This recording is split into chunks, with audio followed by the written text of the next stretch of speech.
We begin with the fire that broke out yesterday afternoon aboard the USS Miami, a nuclear-powered submarine being repaired at the Portsmouth Naval Shipyard in Kittery. The fire was serious. Firefighters from the shipyard and more than 20 fire departments from as far away as Boston and South Portland responded to the call for help. Bob McAleer is the head of the Maine Emergency Management Agency, which helped coordinate the response to the fire, and he's with us here tonight on 207. When did you first get the word? When did the call come in to you? It was about 8 o'clock in the evening that I first got notification from one of our staff members that had picked up the report. And when you heard the words, fire on a nuclear sub, did the hair on the back of your neck kind of stand up? Well, it does. But then again, we go back to some of the training and orientation that we had gone through with the shipyard. And that orientation gives you the sense that you can have incidents on this, but it's not necessarily going to be a disastrous incident. What kind of training had fire departments in southern Maine received that would help them respond to this kind of a situation?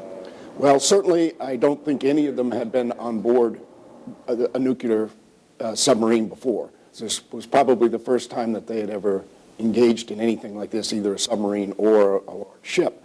Their general firefighting skills, though, helped them in this. And the way that the shipyard overcame that was by pairing their personnel with the personnel that came from the local communities in actually engaging the fire on board the ship. Yeah, a lot of the local firefighters had never even walked through the gates of the Portsmouth Naval Shipyard. What did they find last night as they arrived? I was not there, so I don't have firsthand knowledge, but certainly what they were finding was a ship that was fully engaged in that compartment that had some serious fire problems going on. I mean, it was very, very hot. There was a lot of smoke. The fumes were not at all healthy. So it was a very tense situation at that point. You can take a firefighter who's got 20 years of experience and has been in and out of every kind of building you can imagine.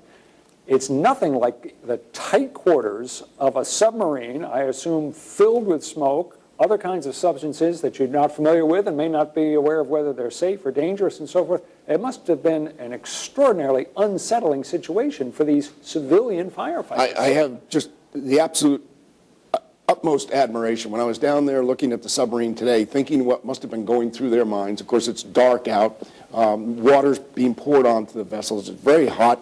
People can only stay inside in many cases for 5 minutes, and they're going into an unknown environment, place they've never been, and basically going to be having a very hard time seeing. That took a lot of courage, and just my hat goes off to those folks. How concerned were you with the possibility that because there's a fire in a nuclear submarine, that it might get to the reactor and cause some potentially grave consequences? Actually was not all that concerned because of the way the submarine is constructed. They can isolate that reactor area, and in fact they did that, and there were personnel that remained back in that area throughout the entire incident. That's how confident the Navy was in that. And they can basically shut off anything from going into that back area, and that's what they had done. So I was that was not my major concern at that point. Part of your job, though, is to sort of see around corners, think about things other people don't think about, and envision the worst. Yep. After the Japanese tsunami and earthquake, things at that nuclear reactor got a lot worse than the authorities said they would. Same thing at Chernobyl, same thing at 3 Mile Island. Not to compare this with those, but we know there's a way that nuclear accidents can go very bad very quickly. So at some point in the back of your mind, were you thinking about worst case scenarios? This was not a nuclear accident. Had we had a problem with the reactor, or had that fire been back where the reactor was, then I think we might have had a different scenario. But this was an area forward in the ship with the reactor in the back. So that was really not my primary issue.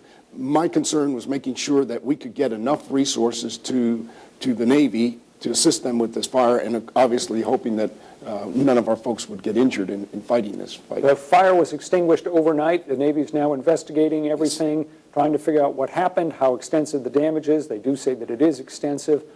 From your end, what are the lessons learned for emergency responders in Maine?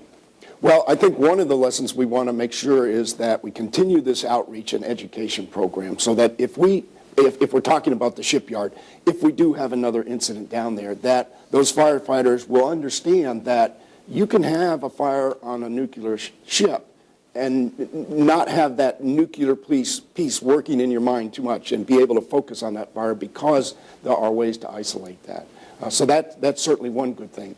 We certainly reinforced the need to have those open lines of communications, which we had with the Navy and their representatives throughout the evening and our counterparts at FEMA Region 1, and as well as talking to the governor, so make sure that he's in the loop and everybody has the same information and we don't have people with a lot of misperceptions out there. Overall, the people you work with, what kind of a grade would you give them for their performance? Well, I would certainly give those first responders an A. There's not a doubt in my mind.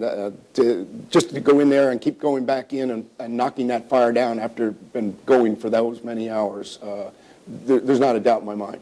Communications-wise, I would also say it was pretty good high grade there as well.